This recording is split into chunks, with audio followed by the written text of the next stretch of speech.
Hi guys, Dr. Berg here. In this video, we're going to discuss and talk about how to get rid of the residual pain from shingles. It's actually really simple once you know how, but unfortunately, it's really hard to find solutions out there. If you do searches, there's drugs, there's different therapy, but it doesn't really work. Pain from shingles should normally go away, but a lot of times it doesn't. So here's the thing. First of all, shingles pain comes from a virus. Viruses are very, very different because they're not really like bacteria. They're not alive. They are a piece of genetic material wrapped in a sac, and they're activated by your own cells. So if you had the chickenpox early on, they travel through the nervous system, end up in a certain nerve, usually in the nerves around the ribs, in the back and the front, and they just hang out there. And they wait, and they wait until you get stressed, tired, broken down, and older. And then they come out and they kick your butt. They affect the nerve root or the nerve, and they affect the skin lesions as well. So it's very, very nasty stuff, okay? So I'm going to show you a technique to knock out the residual pain. It also works for acute pain as well, but also to keep that virus in remission, because you can't kill it. All you can do is keep it in remission, okay? I'm going to show you how to do that as well. All right, so here's the principle. We're looking at someone's back. Let's pretend that your shingles pain is on the right side in the mid-back, and it comes around your back, under your arm to the front, okay? It could be on the left side, it could be a little higher, it could be lower. So you're just going to take the concept here and try to understand what we're going to do. If the pain is on the right side, what we're going to do is we're going to do a little bit of like a massage or acupressure on the opposite side over here. So you want to work on the mirror image side, okay? I'm going to show you in a second how to demonstrate that. So you're going to, wherever it hurts over here, you're never going to press where it hurts. You're never going to press where the skin lesion is. You're going to press on the opposite side. Now, we're just talking about pain here. So you just have to isolate where does it hurt. Now, let's say it hurts right here. Then you're going to press on the mirror image side right over here. And you're going to work out any type of pain that you have in this side, but on the opposite, okay? Now, in this video, I'm not going to show you why this works. It's just going to work. And you can put your comments below, and you'll be quite amazed how fast you can knock out pain. There's some things you need to know, though.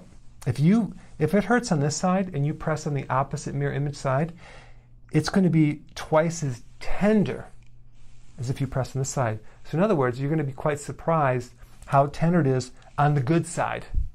Yeah, I know, it's weird. But you're going to just keep working it out, and you're going to have someone do this on you, because it's going to be hard for you to reach back there. I mean, you probably can get a tennis ball or something, but you want someone to just massage on the opposite side all the way through the front side until there's no more pain here. It should take close to about 2 or 3 minutes, okay? I've never had a case where it didn't work. So, and we're just talking about pain here. If there's skin lesions, that's a whole different thing, but as long as we can get rid of the pain, that would be a good thing. So I have my person to demonstrate this on right now. So let's have you come over here. So you could stand right like this. Okay, good. So I want to make sure the camera is okay. We got the camera on this. Okay, so let's pretend the pain's over here, and it wraps right around. We're going to be massaging on the opposite side. I would have the person laying face down and working out wherever it is on this side, you do it on this side.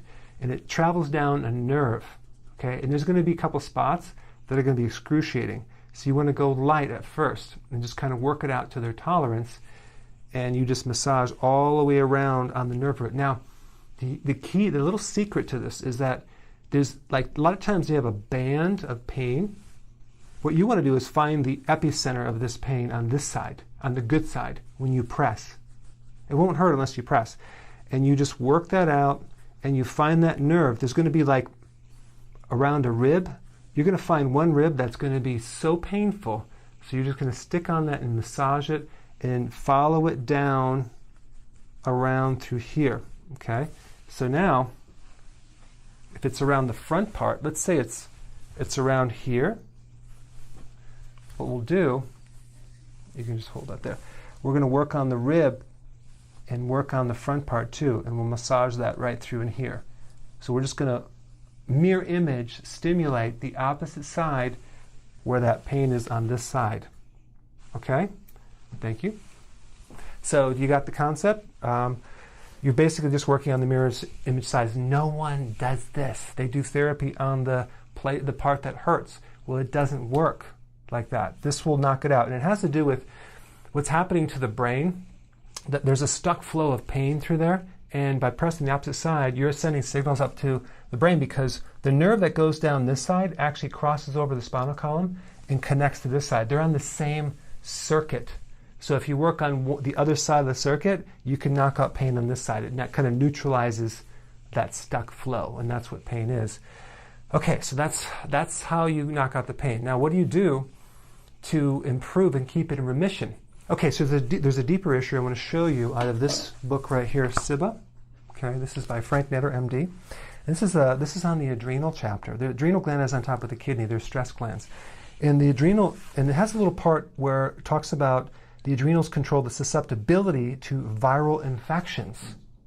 That is why when you go through stress and you knock out the adrenal gland, because the adrenal gland is the stress gland, the viruses can come out of remission. So what you want to do long term is start building up your adrenals, okay? Do things to improve the adrenals to really keep that virus in remission, because viruses, people that get immune weaknesses or they're susceptible to viruses, usually have weak adrenals, so you want to strengthen that. There's a link down below of a kit that I use to strengthen the adrenals. So it's more corrective, but there's a quick little thing you can do to knock the pain out nutritionally. It's vitamin D3, okay? Don't use vitamin D2, it's D3, but you need about 50,000 international units, okay, a day. Now you might say, that's a lot.